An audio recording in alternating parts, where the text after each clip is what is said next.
This episode is brought to you by Act Now Education. Go to www.actnoweducation.com for free comprehensive educational resources and opportunities for active duty, veterans, military spouses, and children. So, here is this amazing program that the government created that if we just take advantage of it and know how to use it, that can shorten the amount of time it takes for us to find employment.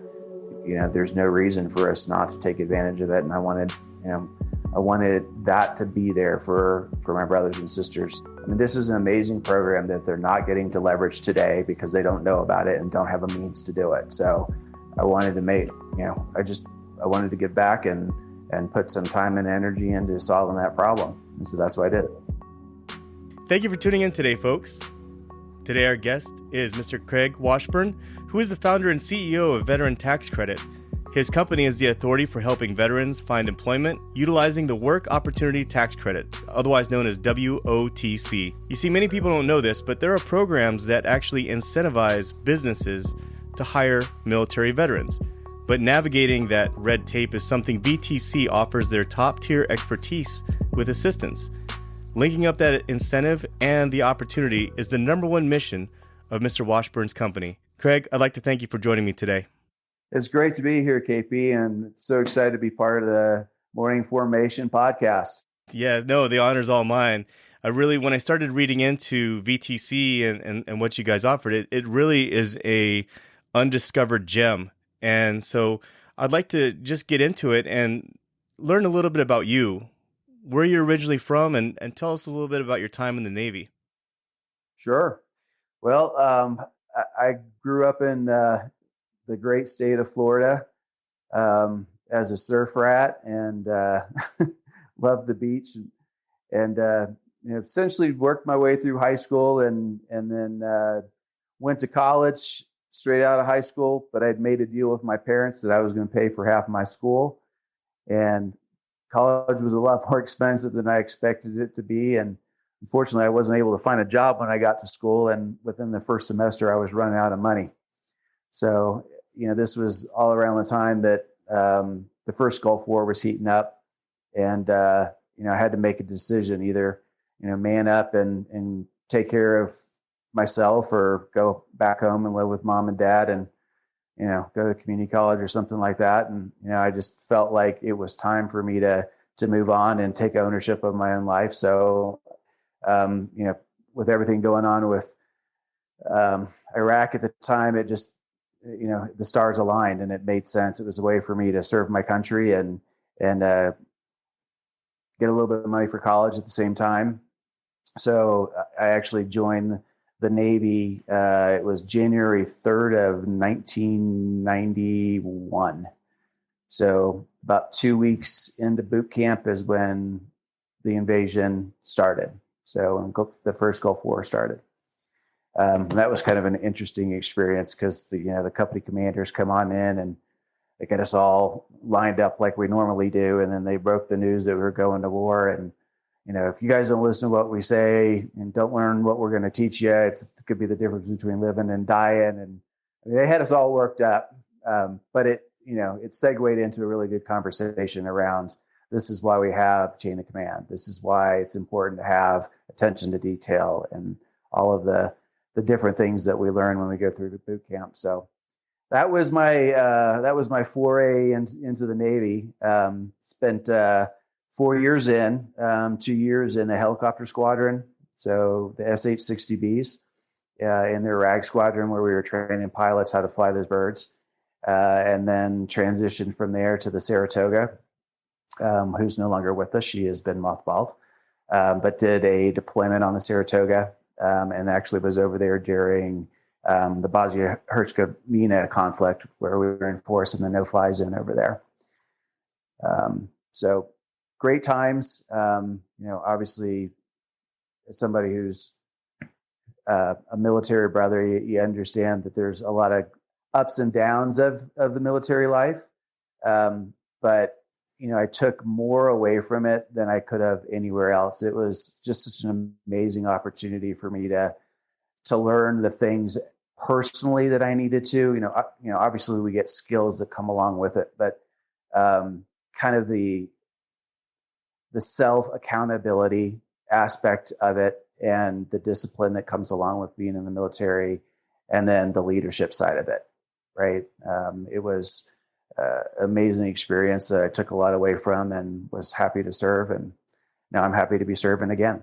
Yeah, actually, when I went through basic training, there wasn't anything going on at the time, but I don't know if you're aware of it, but a lot of times in the middle of actual basic training, I think every branch does this, where they do sort of like a false alarm, where they take everyone into a room and then they announce that, hey, we're getting ready to go to war. You guys are going to get deployed, just as an exercise to let that sink in, that could be reality. And so for you, yeah, it was reality and it was a real thing and it was really happening at the time. That's pretty amazing in itself. And I can imagine, like, you being a young man thinking about, wow, like, I knew that the chances were there, but I didn't really think that we would be going to war. And no, it's amazing. And I tell you something else too. Raising your right hand and actually leaving for the military takes a lot of guts. We don't give ourselves enough credit many times, but to leave home and to jump into the unknown of joining the military, because you don't know what to expect. So it took a lot of fortitude for yourself to leave home at an early age, and for all of us out there. So yeah, that's something that we should definitely take into consideration. And I'd like to hear more about your transition from the military to finding civilian employment, and how did that work out for you? So, that's a great question. And, I tell people all the time, it doesn't matter what rank you leave the military. I mean, if you leave as an E3 or an O8, it's the same transition for everybody, at least in one regard. And that is, we've got now have to take everything that we've known and then translate it into something that we don't know. Right. Because most of us, we join the military when we're young. Right. And there are exceptions of people who, do corporate America or do some sort of job first and then move into the military. But the vast majority of us, we enter in our late teens and then start that journey. And it's, as it starts with boot camp. Our whole world changes. The culture changes. The rules change. Everything changes from civilian world into military, and you have to adapt or you get forced out. Because there's no room for dissension in the military. So when we learn this new way, and then we've got to leave and move back into the civilian world, especially if you've been in the military for any length of time. Fortunately, I was only in for 4 years. I think about my brothers and sisters that retire after 20 or 25 years of service, and then trying to make that leap. But the biggest thing is that when we do it, we all face that same first challenge, and that's to get our feet planted on the other side, right? And so for me, there was a little bit of that. I went straight back to college when I got out of the military, so I didn't have to dive right into the job front. But even adapting to college life, I mean, I'd remembered college life 4 years before I gotten into the military, and then coming out, you just feel different. There's something different about you, and that's part of what we become when we become servicemen and women. And so fitting in was a little bit more challenging. Obviously, you don't have very many people around you that have shared experiences. So I was fortunate enough to meet a few vets at the college I went to that we became fast friends just because we could speak the language and we could lean on each other, right? And then, post college, it was time to get work. And then it was, all right, now how do I translate what I did in the military to the civilian world in a way that people will understand it and appreciate it so that I can get the job?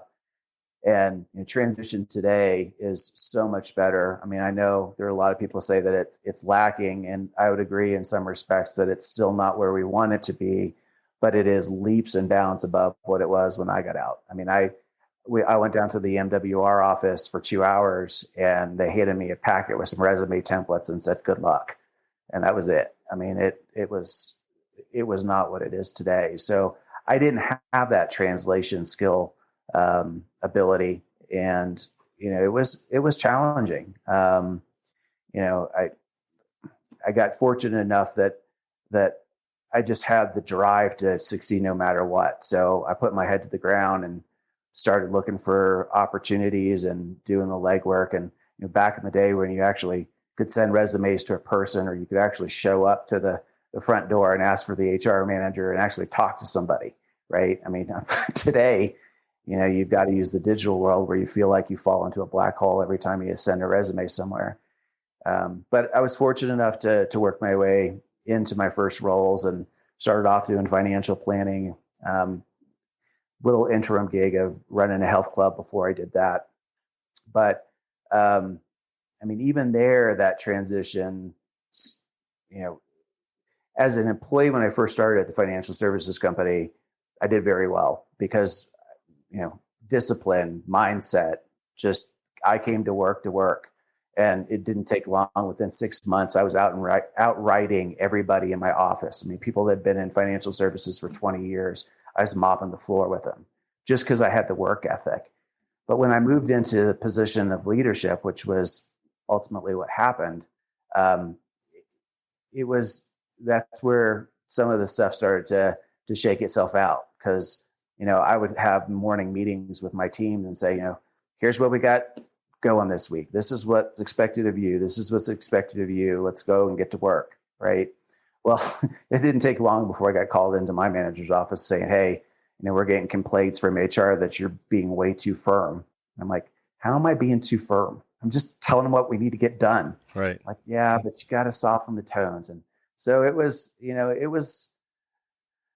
a while to learn that stuff, those soft skills that we don't use in the military. In the military, it's go get the job done and that's it. Do it. Yeah. I definitely think in the military, it's much easier to tell, you have a rank structure and you kind of know where you stand, and that if the NCO tells you to move out, you move out, and tells you to do whatever, you go do it. And in the civilian world, yeah, you might have to have a little bit more finesse to be a leader. So I understand what you're saying about that.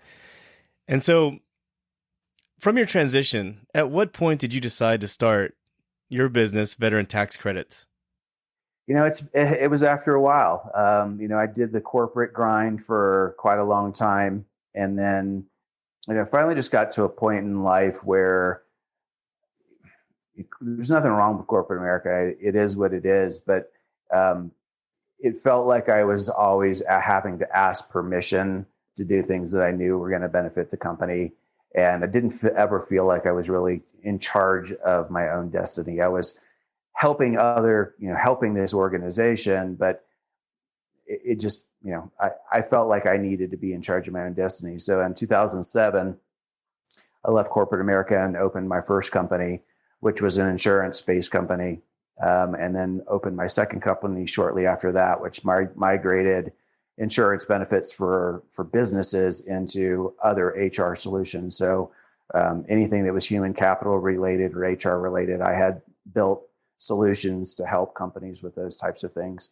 And then about 6.5 years ago, I found out about this veteran tax credit thing for the first time. And I was, number one, at first, I was in denial. I'm like, there's no such thing. And they're like, no, really, there is. And I'm like, why don't I know about it? I mean, there can't be.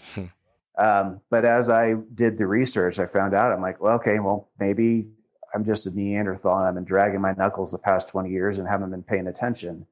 But as I started talking to vets that I served with, and I was volunteering with a VSO in Dallas, Texas, where we were helping transitioning veterans, and asked them about it and talked to the vets that were part of that program. And they didn't know about it either. And then I started reaching out to my clients because hiring vets, getting a tax credit sounds like a HR type thing, right? So I should know about it from that perspective too. So I reached out to my clients, and 95% of them had no idea what it was. There were 2 that did and had tried it and then got frustrated with it and quit. So I realized that there was a huge delta in the communication around this program. So I just said, you know what, I'm going straight to the horse's mouth. So I went to the Department of Labor and I went to the workforce agency in Texas and said, walk me through this program. And at the end of it, I said, now why in the hell don't I know about it? And their answer was simple. They're like, look, it's a program that's been around for a long time. It's a federally funded program, but every state manages their own teams that do this, certifications, and we're limited in resources, limited in personnel, and we do the best that we can. But it kind of is what it is. It's available for everybody. They just have to know about it and to use it. I'm like, well, that's an answer, but it wasn't an answer I liked. So that's where I really started to kind of put my head around it and try to figure out, all right, how do we solve to this? Because at the core, this program is amazing. I mean, there are very few government programs out there that truly are a win for everybody involved. But this is one of them, because the intent of the program is to incentivize businesses to hire both veterans and non-veterans, because there are other target groups that have historically faced barriers to employment. And we know as veterans, it's something that we all have to face, right? I mean, it's that translation of what did we do and how does that correlate to corporate America? And so there are those challenges, along with some of the unconscious and conscious biases of hiring managers and HR departments around hiring us, because they think that if you're in the military, every one of us was being bombed and we all, want to shoot up the place. And that's not the case, right? I mean, we don't all have PTSD, and a lot of us that do have PTSD are still very functioning. We just have, things that we've got to deal with. Yes. To right. Kind of just get that stuff out of our heads. But, bottom line is that there wasn't a good communication or marketing around this program. So I said, I'm going to dig in and start thinking about it kind of from the different perspectives, right? So one, from a veteran's perspective. All right, so companies are incentivized through a tax credit to hire veterans. Well, as a veteran, if I know about that and I can do the legwork to get pre-certified into the veteran target group, I can leverage that when I'm looking for jobs. I can go and sit down in an interview and go through all of the reasons why they want to hire me. And at the end, when they say, hey, is there anything else you'd like to share? Say, here's the list of why you should hire me. And oh, by the way, should you decide I'm the right candidate, I've already done the legwork to get pre-certified for the veteran tax credit. That'll put money back in your P&L if you decide to hire me. Here's a letter that explains it all. And so that is power, right? That gives this program the legs that it needs to incentivize those hiring companies. And it doesn't guarantee me a job, but if I get down to the three finalists and they're looking at all three of us and we're pretty close, and I come with a $9,600 tax credit and the other two don't, there's a financial incentive for them to pick me, right? And so I've talked to some vets and like, well, I don't want them to hire me because of money. I'm like, dude, if you got down to the finalist and they hired you because of money, well, you got to the finalist because of your chops. Yeah. The money may have put you over the edge, but you got the job, right? So there's really no reason as a veteran we shouldn't take advantage of this program. And so I asked the DOL, I'm like, look, so if I wanted, how as a veteran, how do I leverage this? I mean, I know you tell me I come with a tax credit when I leave the military, or if I've had a period of unemployment after I've been out of the military, I requalify for it again. How do I leverage that? And they said, well, you can come to our office and we'll bring your DD-214 and your rating letter if you have one, and we will pre-certify you into a group, and we'll give you a packet that has forms in it that you can take to an employer. I'm like, well, okay, that sounds good, but I'm 200 miles away from your local nearest office. Is there a place I can go online? And they're like, unfortunately, no, because it is a federal program, but every state manages their own system or their own teams. We don't have one-stop shop. And I'm like, okay, so I understand that based on your earlier description that, consultants can help companies do both sides of the paperwork at the same time. Like, so if I was a consultant and I collected that information from the veterans while they're looking for a job and I sent it to you, would you process it? I said, nobody's ever asked us that before. I'm like, well, I'm asking. And they said, if you want to do it, we'll take it. We'll do the paperwork. I'm like, I'm in. So started with that side of the platform, really with, the veteran in mind, helping them leverage the program. And so they come to my site, register, do the same paperwork that they would do if they were in the office at a workforce agency or with an employer if they got access to the paperwork while they were getting hired. And then they submit their documentation through the system. I send it all to the government. They send them a packet in the mail. But because government paperwork is not a leveraging tool if a company doesn't know about it and you can't articulate the program, right? If I walk into an interview and say, hey, I pre-certified for tax credit, here's a packet with some forms in it. Right. They're going to go, what do we do with these? Not going to know. Right. Put them in the trash can, right? So we take it a step further. Basically, you get to build your own profile on our site, an e-profile, upload your resume, put your LinkedIn profile if you want, do an introduction video, and then you get a letter from us that markets you as a veteran to an employer that's really easy to use in an interview. That literally will walk them through all of the values of hiring a benefit. And, oh, by the way, KP has done the legwork to get pre-certified for the veteran tax credit should you decide to hire him. To find out more about KP and the tax credit program, click on this link and put in his code. And so it drives that employer back to your e-profile and it shows them how much tax credit you're worth. Mm-hmm. And then they can learn more about the program and decide if they want to take advantage of it or not. Yeah, I think that shows a lot of initiative too, right? Well, I mean, it's just like everything in life. I mean, you see a problem in front of you, you can either look at it and go, that sucks, and then turn your back, or you can figure out a way to fix it. Mm-hmm. And I mean, to me, my brothers and sisters are too important. I mean, this is an amazing program that they're not getting to leverage today because they don't know about it and don't have a means to do it. So I wanted to I wanted to give back and put some time and energy into solving that problem. And so that's what I did.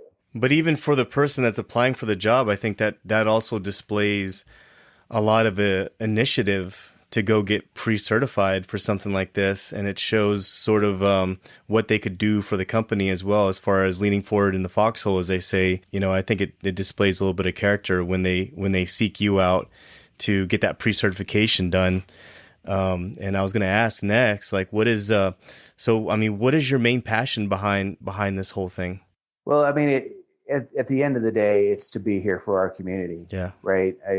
We talked about that transition, and one of the biggest things for all of us when we are making that transition from one side to the other, I don't know, it gives us confidence that we're there. That's getting that first job. Right. And, you know, there's a lot of other things that can happen if we don't find gainful employment when we leave. Right. And that's where a lot of financial problems can create stress in the home, and it can create other issues that can spiral out of control. So, I mean, here is this amazing program the government created that if we just take advantage of it and know how to use it, that can shorten the amount of time it takes for us to find employment.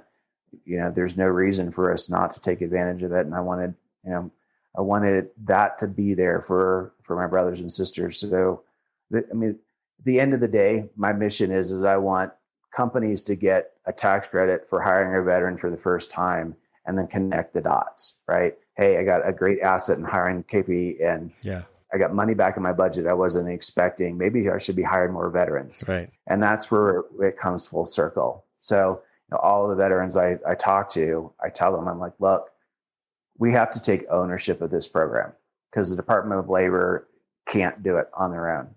But if we as a community say, hey, when I ask you, what benefits do you get for being a veteran? Every one of us will say the top two or maybe top three. I get a VA home loan, I get the GI Bill, and I can go to the VA for medical care if I want to, right? We all know those, but another one that we need to add to that list is I come with a tax credit to the first company who hires me, and then if I transition careers in the future, there's a good chance I'll come with a tax credit again, right? We should know that. And we should be leveraging it. So I tell vets, like, look, dude, use this. The way you pay it forward is that when you get hired, you go back to your HR department and say, hey, remember, I come with a tax credit. Make sure you guys file it and get it. Whether they use VTC or they try to brave the waters on their own, that's up to them. But if they get the tax credit and you do a good job, for them as an employee, they're going to connect those dots. And that's when they start hiring more of your brothers and sisters, and you surround yourself with your community, which makes work a lot more fun and a whole lot more effective because we know what we come with from a skills perspective, that we get the job done no matter what. Yeah, many times it's just about getting your foot in the door That's the challenge in itself. So it sounds like this could be that little push that you get for that opportunity to display those skills. And I got to say, going back to what you talked about earlier, this government program, it sounds like you were the man that actually climbed the cliff, I should say, because it sounds like no one really fully understood it. And here you went to the Department of Labor and asked them straight up, look, walk me through this. And you sat down and you took the time to understand it better and saw a golden opportunity for the veteran community to capitalize and possibly help a number of people level themselves up. So would you mind explaining to the folks listening how VTC makes the connection of veterans to business partners? And can you share some of the feedback that you've received from some of your clients so far? Yeah, absolutely. So if we go back to the earlier example around veterans and how we help them leverage it, right? Number, we give them that letter that they can take with them to employers. So that's one way, is kind of that direct link between the veteran and the employer, and the handoff of, hey, I come with a tax credit. Should you decide I'm the right candidate, which sends them back to our site so that they can learn more about our program, learn more about the tax credit, learn more about that veteran, and hopefully, connect the dots. At the end of the day, we want that veteran to get hired, and if that particular employer wants to use the VTC services to handle the paperwork for them, then we'd love to be able to help them. If they want to try to brave the waters on their own, they're welcome to do that. But at the end of the day, our primary mission is making sure that veteran gets hired. But for our employer clients, once an employer comes on with VTC, they have the ability to actually post jobs to the veterans that are coming into our program, that are getting pre-certified and that are out looking for work. So they can source candidates for open positions through our closed loop job boards and sourcing platform. And then the veterans also have the ability to look at the companies that are there and apply to any openings that they may have. So connecting the dots within the program itself, and then externally, we've got a lot of partnerships across the nation, from both veteran-focused for-profits and veteran-focused nonprofits, the VSOs, who's out there assisting our community on a day-to-day basis, and using those relationships as another way to help educate both the veterans that they work with and then their employer partners that they work with about this program, so that more and more of them are leveraging the program themselves. As far as feedback is concerned, that's really the one intangible that I can take away from this is just the thanks and the admiration I get from the vets that I've worked with. I don't have a mechanism installed in the platform where everybody tells me where they go to work, but I've had the fortunate experience to connect with a lot of the vets that use my system in LinkedIn, and I get messages all the time or phone calls saying, "Hey, Craig, this has helped me so much. Thank you so much." And I say, "Hey, I'm happy to help. The only thing I ask is that you make sure that when you go back to work tomorrow, that they follow through and get the tax credit, so that they can connect the dots and get excited about hiring more of our brothers and sisters." Yeah, that actually leads to more gainful employment for more veterans. The more these businesses are educated on the actual program, that sounds like it can be very complicated. So for you to actually get in there and figure out this whole process, which in turn helps out a number of military veterans, is an awesome situation. And I just wanted to ask you, which type of veterans qualify for this? That is a very good question. So this is a program that will actually follow us throughout our entire working career. It starts with transition. So when we transition out of the military, we are automatically qualified for one of two tax credits to the first company who hires us. It's either $5,600 or $9,600. The only difference between the two is whether or not you come out with a disability rating of at least 10%. And we know, based on the statistics today, that 64% of the folks that are leaving the military today are coming out with at least 10%. I mean, if you're not getting 10% for tinnitus, You're right. You need to at least put in for that, because I don't know any vet that's come out of the military without some level of hearing loss. Right, exactly. So those are the first two. And then once we get out into the civilian workforce and start working, to requalify for the next company that we go to work for, we have to have a gap of employment. So the first level tax credit is $2,400. And that's when we've had at least 4-week gap of employment in the past 12 months. Once it bumps up to 6 months or longer, we then bump up to those $5,600 and $9,600 levels again. But so when you think about it, like if I stopped what I do today and said, you know what, I want to go to work for somebody else. By the time I start get my resume taken care of, go through the exhaustive search, for jobs that I may be interested in, applying to them and networking, getting scheduled for interviews, and then companies going through their process, it's easily 2 to 3 months before I could get my butt into a new seat. Now, for me, it probably wouldn't take it that long just because of, my past relationships in corporate America. But for most people, unless you're getting recruited away, if you got laid off or you just said, you know what, the leadership in this company stinks, I don't want to work here anymore, it's going to be, chances are, longer than 4 weeks. So you're going to come with a tax credit. And so that's valuable to know too, because you think about those periods in life where you change in careers or change in companies. You've got 4 weeks gap at a minimum between those, you can leverage this program. Well, that's awesome.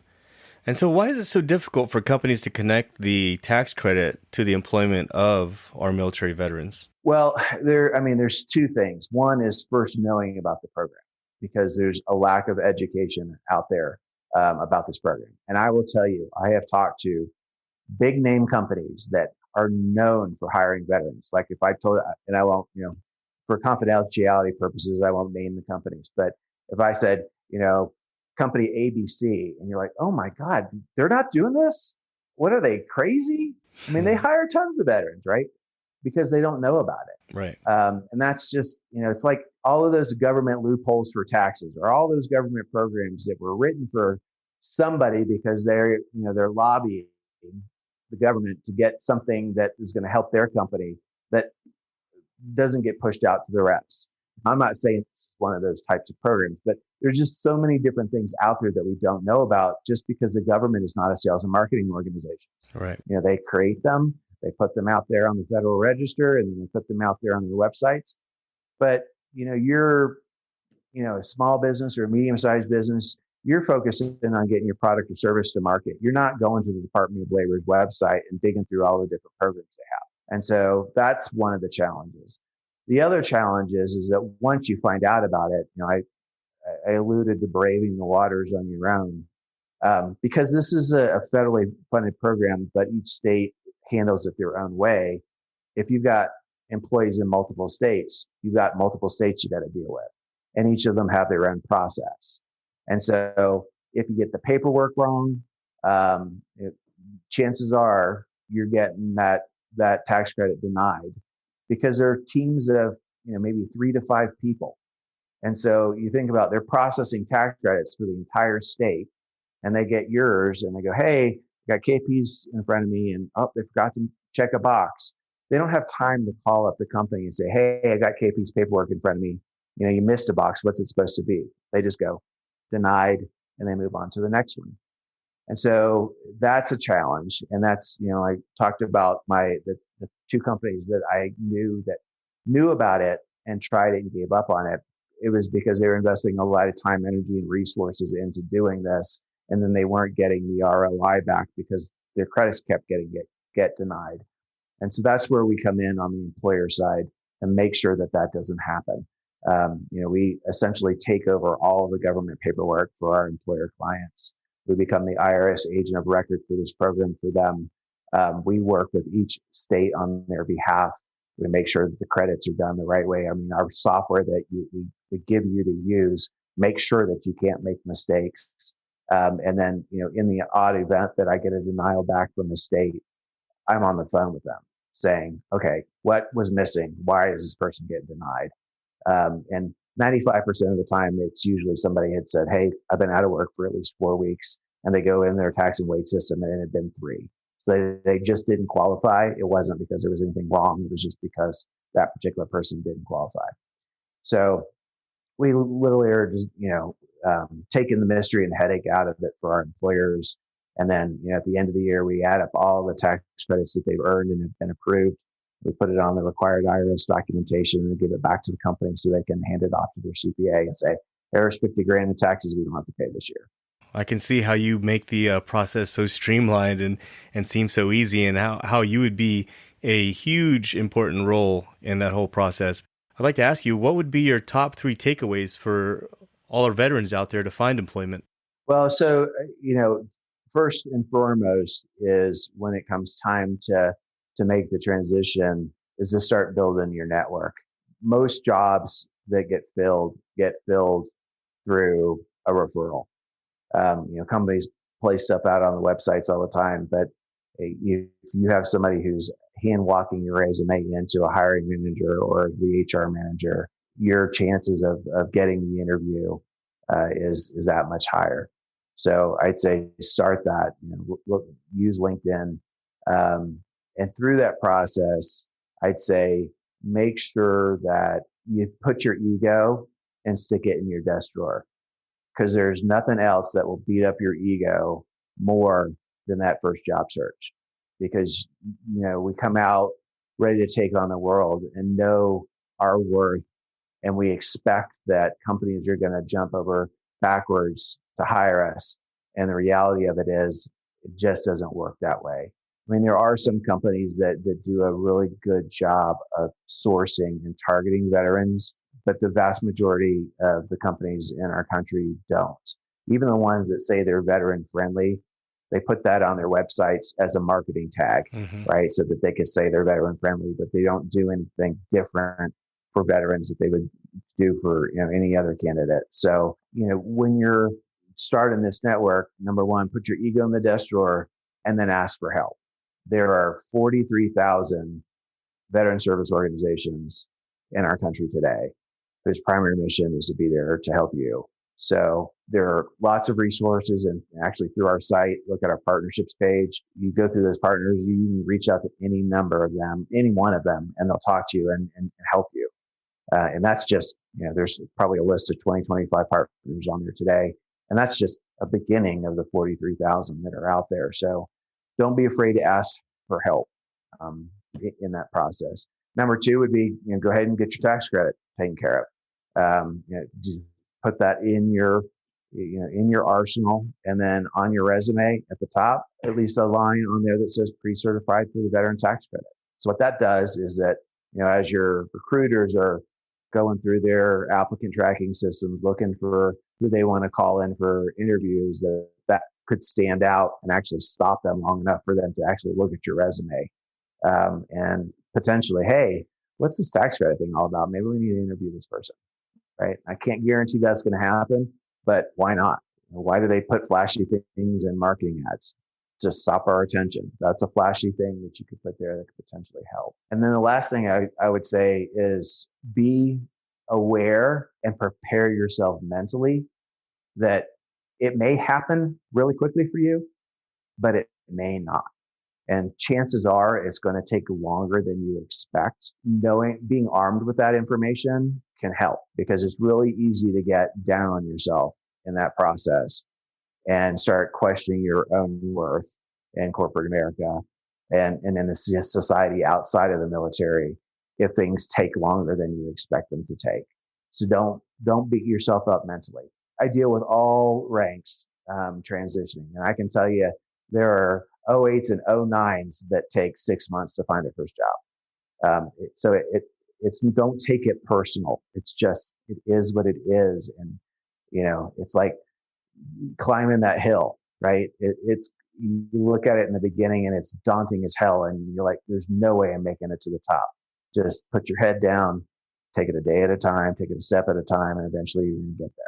Yeah, I don't know how you feel about it, but I got out in 2007 and things weren't where they are right now. There was no LinkedIn. I think MySpace was still the number one social media. MySpace. Yeah, yeah, right? MySpace. So networking wasn't where it is right now, and I'm a little bit jealous, because I wish that I had those opportunities. I'm sure you feel the same way that veterans today have to connect with folks online, folks that literally live hundreds or thousands of miles away who can help elevate their success and level themselves up during that transition process. So, and some of the things you talked about, like check your ego, your expectations. I mean, I had that. Like, I thought that when I got out as an O3, I was a captain who had a graduate degree.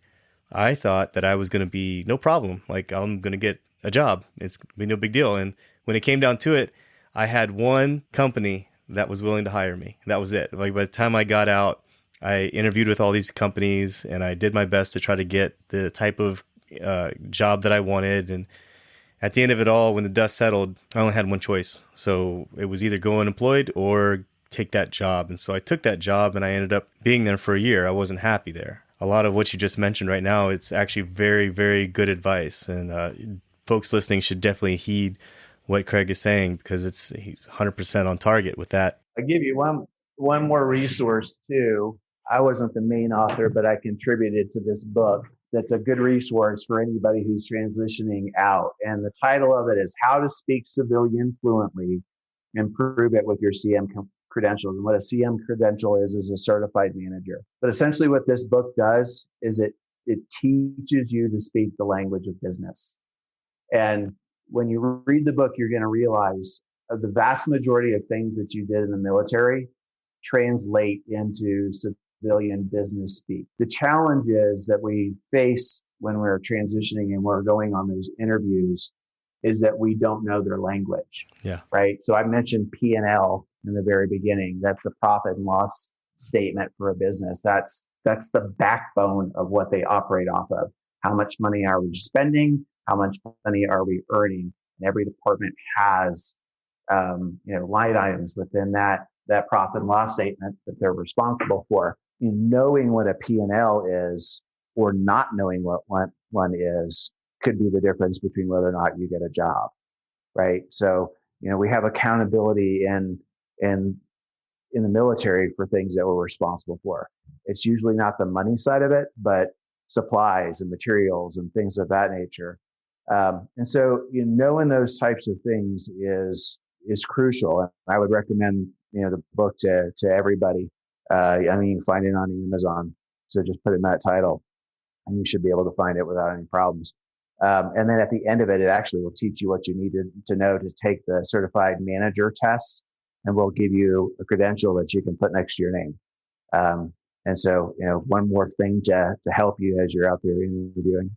Man, I feel like today's transitioning veteran is more spoiled than I was when I got out. Because like you said earlier, you got handed templates for resumes and said, good luck. I mean, I went through a headhunter and went through a bunch of, I went through a little bit of training, but nothing like what it is today, or nothing that what's available today. And I really appreciate how our veteran community, I feel like a lot of people within our veteran community are really making an effort, just like yourself, to reach back and help folks that are coming up behind you and are following the similar path that you just came. I don't feel like in times past we've done a very good job with that, but we finally are. And that's really important for veterans out, service members, current service members out there, and veterans, soon to be veterans that are going to be transitioning. Take advantage of the folks out here, just like Craig, who are willing to help, to add that extra push to get you that job that you're looking for. And so I just wanted to ask you too, I understand that there might be some legislation in progress to also cover military spouses. Can you talk a little bit about that? Yeah, absolutely. So, the veteran tax credit is part of the greater program called the Work Opportunity Tax Credit today. So the veteran tax credit was the very first target group that was ever created where they incentivize employers. And then throughout the decades, they've added in some other target groups. Well, one of the target groups that they're discussing right now and actually have legislation that has bipartisan sponsorship up on the Hill is to include military spouses as their own target group for a tax credit as part of this program. Unfortunately, with the way things are right now in DC, I don't know how long it's going to take to get passed. I mean, I think they argue over, what time they're all going to lunch. They just can't seem to stop. Right. Yeah. But the good news is that on both sides of the aisle, they have sponsors to this bill. And I know, in the last administration, Mike Pence's wife was pushing hard for it. My guess is that this administration will see the same value in helping military spouses, because they are the largest unemployed group in our country today. I mean, as far as statistically, and we know why, right? Um, Yeah. so there's good news that's at least in process. We've already prepared internally that as soon as that law is signed, that we're going to flip the switch and give the same front end services that we give to veterans to military spouses. So they'll be able to get the same things, that as far as going in and getting a letter that they can use and all that stuff to be able to take with them on interviews. But today, a lot of times military spouses will classify under one of the other target groups, and they don't realize it. And that is the long-term unemployed. So if you've been out of work for a consecutive 27 weeks, which is 6 months, you qualify for a credit. So there's a good chance that if you've been jumping from post to post or base to base or wherever, depending on what service you're in, and you have had a gap of employment, that you're going to come with a tax credit too. Yeah, that's actually really, really great knowledge. Now, how long has this been out? I'm just curious, this tax credit. So the very first veteran tax credit was created post World War II. Wow. So it's been around for a long time, and it's changed names, and they've added other things to the program throughout the decades, but it's been around for a long time. And I don't know, because I'm not that old, right? I wasn't in this space post World War II. There may have been really good communication on the front side of this program, but you figure something that's 70 plus years old, change of leadership, change of priority, change of focus. It just has kind of lost whatever may have been out there in the future. So that's what we're solving to. Very thankful for folks like you out there that are helping some of these businesses navigate that red tape and navigating those waters to help us get, more veterans employed. So if anyone out there listening is interested in contacting you or linking up with you, what are some of your social media platforms and what is your website? So I am on LinkedIn. So it's Craig Washburn, and you'll see VTC in my name. Always happy to connect with people on LinkedIn. The website is Veteran Tax Credits, so plural, veterentaxcredits.com, where you can Google it. And fortunately, we've done a good job, and we're number one on the Google page, so it won't take long to find us. And there are email links on that page that you can send us an email, or if you connect with me on LinkedIn, you can send me a personal message, and happy to talk with anybody, whether you're a veteran and just have questions, or if you're a business that's hiring veterans or any of these other target groups.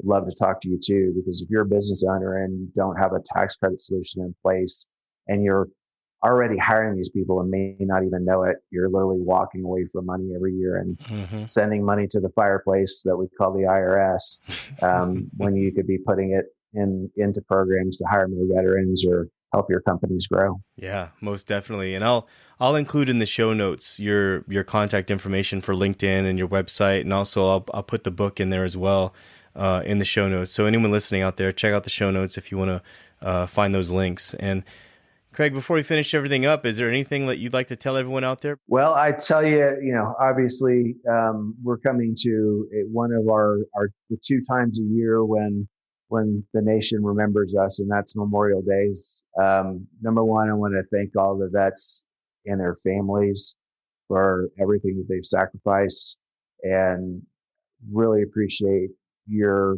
serving our country. You are the best of the best, and I'm so proud to call you my brothers and sisters. So, that's the primary thing, is just I'm thankful for all of you in this community, and if there's anything I can do to help anybody, please let me know. Yeah, I certainly love my exclusive military community, man. We're a very small group, but when we bond together and utilize those skills that we learned, we're probably the strongest group out there. So yeah, it goes on to my favorite saying, which is, we all have our own mountains to climb, but together we'll move mountains. Yes, exactly. Yes, sir. Craig, I really appreciate your time today. Thank you for sharing the information, and I'm looking forward to hearing more from VTC and more from yourself as well. So thank you for your time. Hey, you're very welcome, and thanks for having me. All right, folks listening out there, this is KP with Craig Washburn from VTC, and we're out. You've been listening to the Morning Formation Podcast. I hope you found today's materials helpful and of value to your current situation. You can connect with me on Instagram at the_morning_formation_podcast, or you can connect with me via email at theformationpodcaster@gmail.com.